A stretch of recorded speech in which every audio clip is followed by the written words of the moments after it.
오늘 저희들이 주시는 하나님의 말씀은 마태복음 21장 28절부터 32절까지의 말씀입니다. 하나님의 말씀을 제가 봉독해 드릴 때 여러분의 심령과 귀에 은혜가 있기를 바랍니다. 하나님의 말씀이 28절입니다.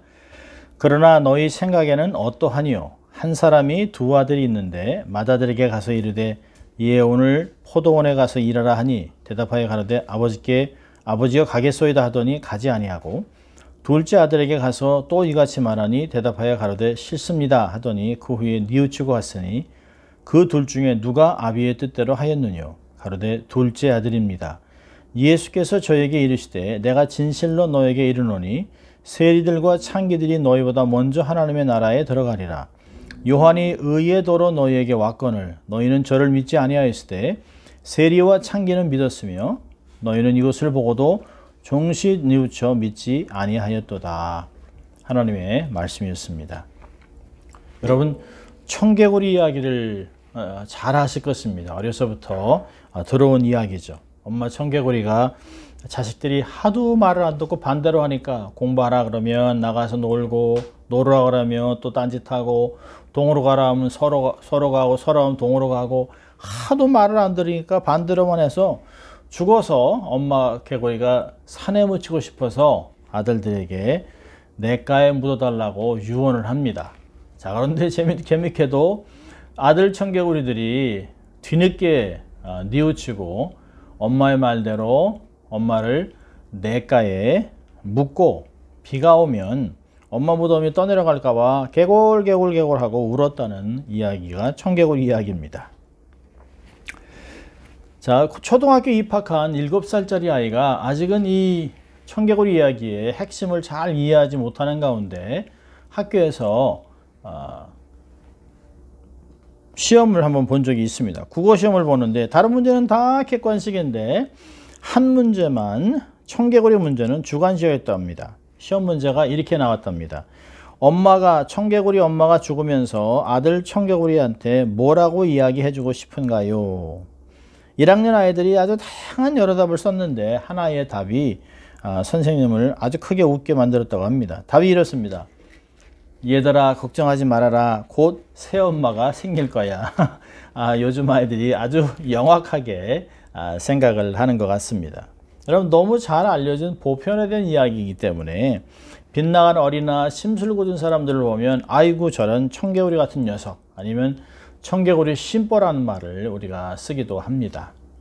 자, 오늘은 이 예수님의 비유 17번째인데요. 본문을 근거로 해서 두 아들이라고 하는 제목으로 은혜와 도전을 받으려고 합니다. 자, 오늘 본문 배경을 좀 보면 마태복음 28장은 예수님께서 많은 군중들의 그 환호 속에 나귀 새끼를 타고 예루살렘에 입성을 합니다. 10절은 그 성이 소동했다라고 기록하고 있습니다.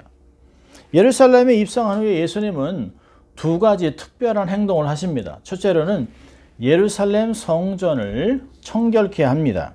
13절을 보면 내 집은 기도하는 집이라 일컬음을 받으리라 하였거늘 너희는 강도의 구려를 만드는도다 하고 장사하는 모든 자들을 성전 뜰에서 쫓아냅니다. 두 번째는 무화과 나무를 저주한 사건이 18절부터 22절까지 기록되어 있습니다. 이후에 예수님께서 성전에서 말씀을 가르치실 때 바리새인들과 백성의 장로들이 나와서 예수님께 시비를 걸며 이렇게 얘기합니다. 누구의 권세로 이런 것들을 행하느냐? 누가 이 권세를 주었냐라고 예수님께 묻습니다. 그래서 예수님이 그렇다면 나도 너에게 한 가지를 묻겠다.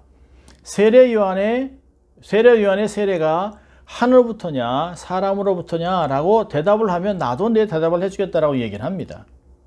자, 이 예수님의 질문에 바리새인들과 서기관들이 서로 얘기를 하면서 하늘로부터라고 얘기한다면 왜 세례 요한을 믿지 않았는가? 자신의 모습들을 설명할 수 없고요.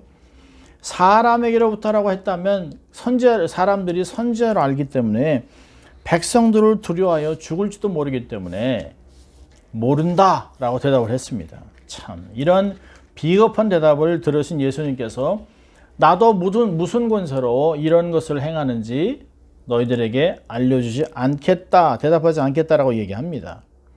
야, 그리고 나서 예수님은 곧바로 세 가지 비유를 말씀합니다. 어떤 분들은 예루살렘에서 하신 예루살렘 입성 후 3종 비유 세트라고 얘기를 하는데요. 두 아들의 비유가 오늘 말씀이고요. 포도원 주인과 농부의 비유, 그리고 혼인잔치의 비유가 22장 1절부터 14절까지 나옵니다. 두 아들의 비유는 마태복음에만 기록되어 있습니다. 자, 오늘 비유는 너희의 생각은 어떠냐라고, 어떻게 생각하느냐라는 질문으로 시작을 합니다. 비유의 핵심 내용을 한번 우리가 살펴볼까요? 자, 아버지의 명령이 있습니다. 한 아버지에게 두 아들이 있습니다. 두 아들에게 동일하게 아들아, 오늘 포도원에 가서 일을 하라 라고 명령을 합니다. 아버지는 사실 종을 시켜서 아들을 부를 수도 있습니다. 그렇지만 아버지가 직접 아들을 찾아가서 아버지의 권위로 아들에게 명령을 했습니다. 정확한 목적을 가지고 오늘 가서 일하라는 것입니다. 지체하면 안 되기 때문에 오늘 가라 라고 강조가 되어 있습니다. 여러분, 아버지의 명령이 포도원에 가서 일하라는 것이기 때문에 이 비유는 구원에 관한 비유가 아닙니다. 기독교인의 생활과 봉사에 관련된 비유입니다. 이 비유는 우리에게 누가 하나님의 뜻대로 행하였는가라고 우리에게 질문하고 있습니다. 어떤 면에서는 당신은 하나님의 뜻대로 살고 있는가? 라고 질문하기도 하는 것입니다. 여러분, 아버지는 하나님이고요. 포도원은 교회입니다. 두 아들은 하나님으로부터 교회에 와서 일하라고 명령을 받은 두 부류의 사람들을 가리킵니다. 우리는 아버지의 뜻대로 행하고 사는가? 그 질문에 대답을 해야 합니다. 자, 두 아들의 반응과 그 두 아들은 누구를 의미하는가를 한번 보도록 하죠. 29절을 보면 아버지께서 큰아들에게 얘기를 합니다. 이 큰아들은 아버지에게 아들아, 오늘 포도원에 가서 일하라 라고 하는 말에 네 라고 정중하게 대답하지만 하지 않습니다. 대답은 했지만 약속을 정중한 말로 약속하지만 위선자들입니다. 이 큰아들은 바로 바리새인들과 장로들을 나타냅니다. 여러분, 이들은 하나님의 나라에 들어갈 수 있는 가망이 가장 확실한 자들로 자타가 공인을 합니다. 모든 종교적인 행사에 적극적으로 참여합니다. 이들은 직업상 하나님의 종들이란 명성을 갖고 있습니다. 자, 그런데 저들은 세례 요한의 메시지를 배척했습니다. 귀를 막고 듣지 않았습니다. 하나님의 포도원에서 일하는 자들이 아닙니다. 이들은 자기의 명예와 자기의 배를 배부르기 위해서 자기의 포도원에서 일을 하는 사람들입니다. 여기 예수님은 산상순의 마지막 결론 부분에서 이들의 삶이 어떠한 것인가를 아주 자세하게 가르치고 있습니다. 마태복음 7장 21절 보면 나더러 주여 주여 하는 자마다 천국에 다 들어갈 것이 아니요 다만 하늘에 계신 내 아버지의 뜻대로 행하는 자라야 들어가리라. 26절입니다. 나의 이 말을 듣고 행치 아니하는 자는 그 집을 모래 위에 지은 어리석은 사람 같으리니 비가 내리고 창수가 나고 바람이 불어 그 집에 부딪힘에 무너져 그 무너짐이 심하니라. 너무 잘 묘사했습니다. 여러분, 머리로 알고 지식이 많고 입으로 고백한다고 하지만 삶에서 열매로 행위로 드러나지 않는 것은 껍데기 신앙입니다. 우리가 경건의 모양은 갖고 있지만 경건의 능력은 한 번도 경험하지 못하고 살아가고 있는 것과 같습니다.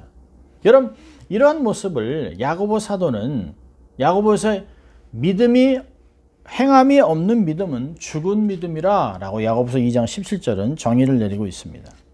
여러분, 이런 자들의 특징은 전통을 앞세워서 자기의 경험을 지식을 앞세워서 공동체, 교회와 주위 사람들을 아주 힘들게 나쁜 영향을 끼칩니다.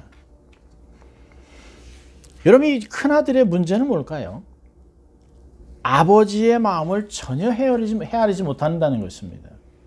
왜 아버지가 일꾼들을 시키지 않고 아들에게 찾아와 아들을 포도원에 보냈을까요? 스스로 곰곰이 한번 묵상을 해봤습니다. 돈이 아까워서? 아닙니다. 아버지는 그렇게 째째한 분이 아닙니다. 아버지는 이 아들에게 포도원을 유산으로 남겨주실 분입니다. 아버지는 아들에게 앞으로 자신의 소유가 될 포도원을 잘 돌보고 경영할 수 있는 훈련을 시키는 것입니다. 여러분, 기업들의 사장들이 자기의 아들, 손자들을 아주 말단부터 훈련시켜서 기업을 잘 운영해 나가기 원해서 훈련하는 것을 잘 보고 많이 우리 듣습니다. 여러분, 하나님 아버지께서 아들에게 아버지의 뜻, 노동의 소중함, 일꾼들의 수고함과 땀, 또 추수의 기쁨을 누리게 해주기 위해서 아버지는 아들을 보낸 것입니다. 하늘나라 백성에 대한 주님의 일에 우리를 동참시키면서 영적인 추수의 기쁨을 누리는 것을 원하는 것이죠. 이런 것을 통해 더 나은 미래를 준비시켜 주시는 것입니다. 이런 아버지의 깊은 마음을 전혀 깨닫지 못하는 것입니다. 오늘 본문에 등장하는 이 큰아들은 아니 내가 왜 땡볕에서 일을 하나? 일꾼들이 얼마나 많은데 저 사람들 시키면 되지 라고 아주 속 좁은 생각을 하는 것입니다. 여러분, 저도 자식을 키우면서 다양한 일을 시킵니다. 가까운 마켓에는 가서 과일을 사오라 한다든지 물건을 사라게 하든지 또 벽에 못을 받는 일을 하든지 설거지, 밥 짓는 것 뭐 이런 것들을 시킵니다. 왜요? 앞으로 이런 일을 하면서 살아갈 것이기 때문에 미리미리 훈련시켜 주는 것입니다. 아내는 딸들에게 김치 담그는 것, 요리, 살림살이를 가르쳐 줍니다. 우리 부모로서 이런 거 다 해줄 수 있습니다. 그러나 언젠가는 자기들이 자립해서 가정을 꾸리며 살아갈 것이기 때문에 그들을 조금 더 잘 훈련시키기 위한 미래를 준비시켜 주는 것이 이게 부모의 마음입니다. 자, 우리 둘째 아들 볼까요? 둘째 아들은 처음에는 아버지의 명령을 거부했습니다. 싫습니다. 아주 매몰차게 대답했어요. 그런데 자신의 불순종을 뉘우치고, 아주 중요한 단어가 나옵니다. 뉘우치고 회개하고 포도원에 일하러 갔습니다. 자기가 즐기던 것을 다 내려놓고 포기하고 아버지의 명령을 순종하고 있는 것입니다. 그러나 우리가 기억할 것은 처음부터 순종하는 것이 아닙니다. 이 사람의 모든 행위를 옳다고 인정할 수 없습니다. 둘째 아들을 첫째 아들보다 좋게 볼 수 있는 것은 그가 비록 아버지의 첫 명령에 교만하게 거절했지만 후에 회개하고 뉘우치고 돌이켜 아버지의 뜻을 행했다라고 하는 것입니다. 여러분, 둘째 아들은 누굴 가리키나요? 세리와 창기들을 드러냅니다. 예수님은 이들이 바리새인보다 먼저 하나님 나라에 들어갈 것이라고 31절은 이야기합니다. 여러분, 그 당시에 세리와 창기들은 하나님의 나라에 들어갈 소망에서 가장 멀리 있는 자들이라고 여겨졌습니다. 회개하려고 해도 너무 죄가 깊고 깊은 구렁텅이에 빠져있기 때문에 불가능하고 하늘나라에 들어가기에는 불가능하다고 여겨졌던 사람들입니다. 그런데 이런 자들이 회개하고 예수님께 돌아왔습니다. 여러분, 마치 우리가 하나님 없이 이방신을 섬기다가 우상을 섬기다가 우리가 돌이켜 예수를 믿고 하나님의 자녀들이 된 것과 똑같은 것입니다. 여러분, 두 아들 중에 누구도 아버지의 명령에 처음부터 순종하고 최선을 다하고 열심히 한 사람이 없습니다. 아버지의 마음을 온전케 기쁘게 한 사람은 없습니다. 모두 처음이든 나중이든 아버지께 실망을 남겨주었습니다. 처음부터 기쁘게 순종하고 잘했으면 얼마나 좋았을까요? 자, 이 비유를 보면서 정말 우리가 한 가지 크게 교훈을 본다면 하나님을 사랑함으로 하나님께 온전히 순종하라고 하는 것입니다. 자, 그렇다면 몇 가지를 한번 적용해 보죠. 하나님께 온전히 순종을 해야 되는 이유가 뭘까요? 자, 성경은 첫째로 하나님의 권위를 인정하기 때문에 우리가 순종하는 것입니다. 나의 창조주요 주인이기 때문에 순종하는 것이죠. 부모님을 순종하는 것은 부모의 권위 때문에 그런 것입니다. 여러분, 아담과 하와가 에덴 동산에서 추방된 것은 하나님의 권위를 불순종함으로 맞은 결과입니다. 이스라엘 초대 왕이 된 사울이 하나님께 버림받은 이유는 하나님의 말씀을 버렸기 때문이라고 사무엘상 15장 23절은 이야기합니다. 반면에 우리는 하나님의 부르심에 순종함으로 하나님의 구원을 받아 하나님의 자녀가 되었습니다. 할렐루야. 얼마나 감사한 일입니까? 하나님의 권위를 인정하기 때문에 순종해야 됩니다. 두 번째로는 하나님의 뜻과 목적을 이루기 위해서 우리가 순종해야 합니다. 여러분, 우리가 하나님 뜻을 다 알 수 있습니까? 아니에요. 우리가 공부를 많이 하고 학박사가 되어도 하나님의 뜻을 알기가 어렵습니다. 다 이해하기 어렵습니다. 이사야 55장 8절 9절은 우리가 이렇게 얘기합니다. 여호와의 말씀에 내 생각은 너희 생각과 다르며 내 길은 너희 길과 달라서 하늘이 땅보다 높음 같이 내 길은 너희 길보다 높으며 내 생각은 너희 생각보다 높으니라. 하늘과 땅 차이라는 거죠. 그런데 우리가 하나님의 뜻을 다 이해하지 못해도 우리가 순종하면 놀라운 결과를 얻을 수 있습니다. 여러분, 아브라함을 보십시오. 75세의 나이에 하나님이 어느 날 그에게 나타나 본토 친척 아비집을 떠나 지시할 땅으로 가라고 합니다. 지시한 땅이 아닙니다. 앞으로 지시할 땅을 매일매일 하나님의 말씀을 듣고 따르라는 것입니다. 쉽습니까? 아니요, 쉽지 않습니다. 저희 아버님도 45세에 아들 넷을 데리고 아픈 아내를 끌고 이민을 결정했습니다. 3년, 4년의 고심을 하다가 결정을 하신 것이 쉽지 않습니다. 자, 그런데 순종한 그가, 갈 바를 알지 못하지만 믿음으로 순종한 그가 믿음의 조상이 되었습니다. 유대교, 이슬람, 기독교의 아주 귀한 인물이 된 것이죠. 여러분, 예수님의 제자들을 보세요. 히브리서 11장에 나와 있는 믿음의 영웅들을 보십시오. 우리 믿음의 선조들이 다 그렇게 다 알지 못했지만 순종함으로 하나님의 뜻을 이뤘던 사람들입니다. 우리도 예수 믿으면서 하나님의 뜻을 이루어가고 있는 중입니다. 자, 세 번째로 하나님께 순종을 해야 되는 이유는 하나님을 기쁘시게 해드리기 위해 순종하는 것입니다. 사무엘상 15장 22절은 사무엘이 가로되 여호와께서 번제와 다른 제사를 그 목소리에 순종하는 것을 좋아하신 것 같이 좋아하시겠나이까. 순종이 제사보다 낫고 듣는 것이 수양의 기름보다 낫다라고 얘기했습니다. 여러분, 부모의 말에 토를 달고 부정하고 불순종하면서 고기 대접하고 선물을 가져다 준다고 부모님이 기뻐하겠습니까? 비록 내가 형편이 안 돼서 부모님에게 이런 선물을 하지 못하더라도 부모의 말을 잘 들어드리고 순종하면 그것이 부모의 마음을 기쁘게 해드리는 것입니다. 제가 자녀를 키우면서 사실은 이런 것들을 더 깊게 깨닫게 됩니다. 우리의 순종이 하나님의 마음을 기쁘시게 해드리는 것입니다. 자, 네 번째로 우리가 하나님께 온전한 순종을 해야 되는 이유는 나의 행복을 위해서 순종하는 것입니다. 신명기 10장 13절은 내가 오늘날 내 행복을 위하여 내게 명하는 여호와의 명령과 규례를 지킬 것이 아니냐.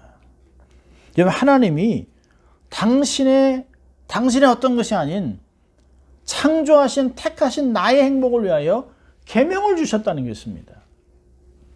명령을 지키면 하늘의 신령한 복과 땅에 기름진 것을 엄청난 복을, 나가도 복을 받고 들어와도 복을 받고 광주리가 복을, 모든 복을 신명기 28장 1절부터 14절까지 기록해 놓으셨습니다.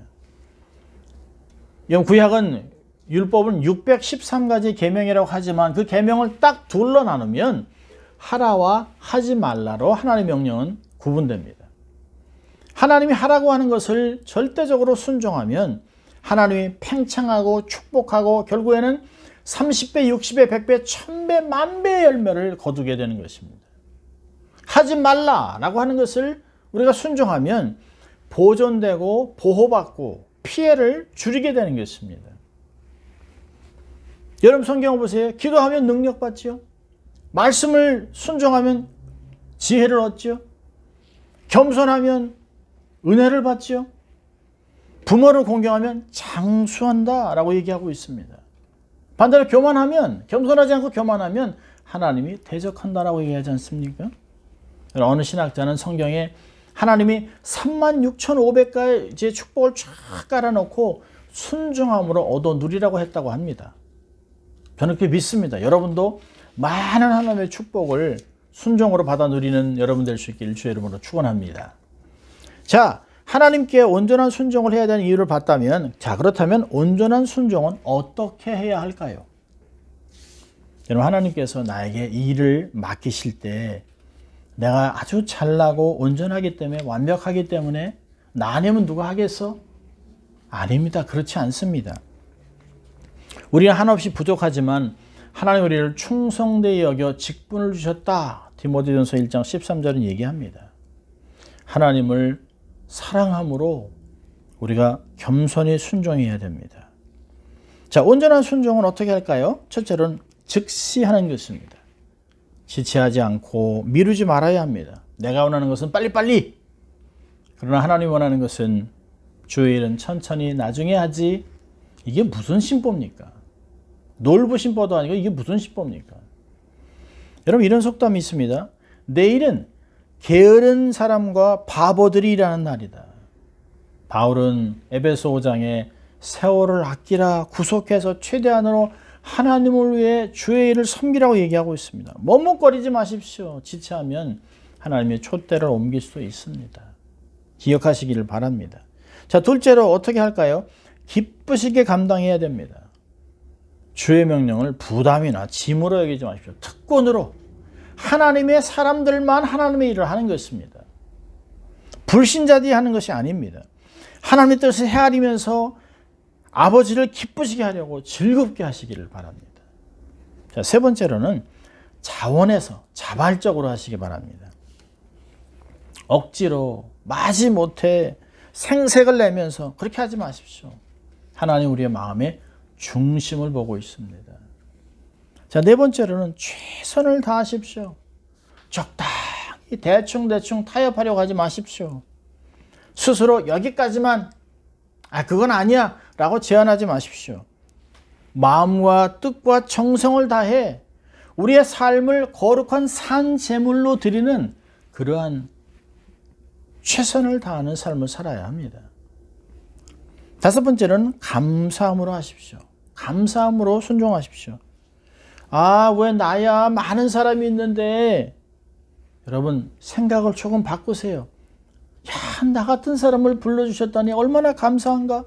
여러분, 주의 일을 순종하면 상급이 쌓이지 않습니까? 주의 일에 감사함으로 여기고 상급을 쌓는다고 여기면 얼마나 신이 나겠습니까? 저 오래전에 강의를 했던 그 어느 나라에서 순복음교회에서 예배를 드리게 됐는데요. 헌금을 드리는 시간이 됐습니다. 그저 인도자가 이제 복을 심는 시간이 됐습니다. 반드시 30배, 60배, 100배, 1000배 열매를 거둘 것입니다. 그러자 교인들이 박수를 치면서 아멘, 감사합니다라고 헌금을 드렸습니다. 저는 깜짝 놀랐습니다. 좀 부럽기도 하고, 대단한 믿음이라고 생각을 했습니다. 예배를 마친 후에 목사님 말씀하신 교인들이 그렇게 하면서 기적이 일어나고 아주 다양한 복을, 많은 복을 누리고 있다는 말을 해주셨습니다. 감사함으로 하는 것입니다. 여러분, 하나님의 일은 하나님의 지혜, 하나님의 능력, 하나님의 방법으로 하는 것입니다. 나의 머리털까지 세심받으시고 연약함을 아시면서도 일을 맡겼을 때는 내가 감당할 만한 힘도 주신다는 것이에요. 사람도 붙여주실 것입니다. 하나님이 준비해 놓은 것을 감당하면 됩니다. 감당하지 못할 것 같으면 하나님이 피할 길을 내사 능히 감당케 하실 것이라고 고린도전서 10장 13절 얘기합니다. 아멘입니까, 여러분? 자, 세 번째로 우리가 온전한 순종을 위해서는 과거에 묶이지 말아야 합니다. 과거에 묶이면 안 됩니다. 여러분, 보통 사람 같으면 부탁한 것을 매정하게 거절하고 떠난 사람이 오면 쉽게 받아줍니까? 당신 때문에 내가 얼마나 손해본 줄 알아? 라고 따질 수도 있습니다. 아니, 나 짝이 있지? 라고 그냥 단번에 매몰차게 거절할 수 있습니다. 당신도 나에게 그렇게 했잖아. 나도 당신 필요 없어 라고 할 수 있습니다. 자, 그런데 늦게라도 돌아와 일하는 아들을 기뻐하시는 아버지의 마음을 우리가 알아야 합니다. 여러분, 에스겔서 18장 21절 21절은 이렇게 기록되어 있습니다. 그러나 악인이 만일 그 행한 모든 죄에서 돌이켜 떠나 내 모든 율례를 지키고 법과 의를 행하면 정령 살고 죽지 아니할 것이라. 그 죄범한 것이 하나도 기억함이 되지 아니하리니 그 행한 의로 인하여 살리라. 놀랍습니다. 지난날의 잘못된 과거는 묻지 않겠다는 것입니다. 책망도 하지 않고 기쁨으로 영접하겠다는 것입니다. 여러분, 이것이 바로 복음입니다. 여러분, 과거는 중요하지 않습니다. 여기에 나온 것이 중요한 것이에요. 죽게 나온 것을 의롭게 여기고 하나님 복주겠다는 것입니다. 여러분, 누가복음 17장 7절을 보면 죄인 하나가 회개하면 하늘에서는 회개할 것이 없는 의인 99을 인하여 기뻐하는 것보다 더한다 라고 얘기하고 있습니다. 회개와 순종을 기뻐하시는 하나님을 신뢰하십시오. 그분께 삶을 맡기시를 바랍니다.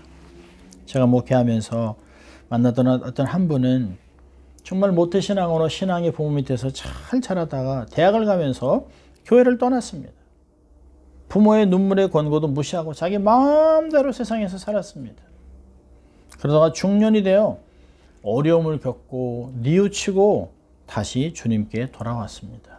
물론 부모님이 눈물의 기도를 하나님이 받으셨죠. 반드시 이루어주셨죠. 기도는 애누리가 없습니다.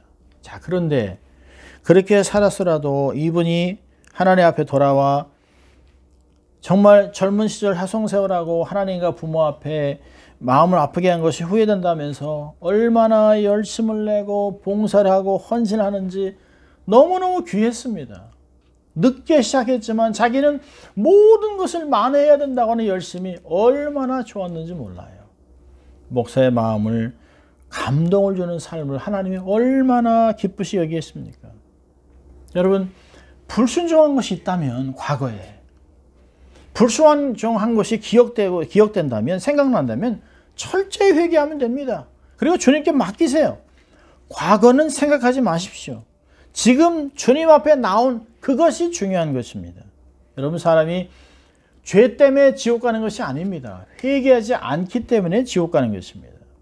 회개했다면 이제 돌이키면 됩니다. 뒤돌아보지 마십시오. 그리고 회개에 합당한 열매를 맺으며 살아가면 됩니다. 지금 내게 주어진 시간을 활용해서 최고의 인생을 주를 위해 살아가는 것입니다. 하나님의 영광을 위하여 올인하는 여러분 될 수 있기를 바랍니다. 아멘입니까, 여러분? 이제 말씀을 정리하려고 합니다. 하나님의 명령에 즉각 순종하십시오. 주의 일에 충성되게 감당하십시오. 잠언서 25장 13절에 충성된 사자는 그를 보낸 이에게 마치 추수하는 날에 얼음 냉수 같아서 능히 그 주인의 마음을 시원케 하느니라. 주인의 마음, 하나님의 마음을 시원케 하려는 여러분 되시길 바랍니다. 인생의 마지막 주 앞에 섰을 때 바울이 고백한 것 같이 하나님 아버지, 제가 선한 싸움을 싸우고 제게 맡겨진 달려갈 길을 다 달리고 그리고 믿음을 지켰습니다. 순종했습니다. 라고 순종의 고백을 드리는 충성된 여러분 될 수 있기를 주의 이름으로 축원합니다. 기도하겠습니다.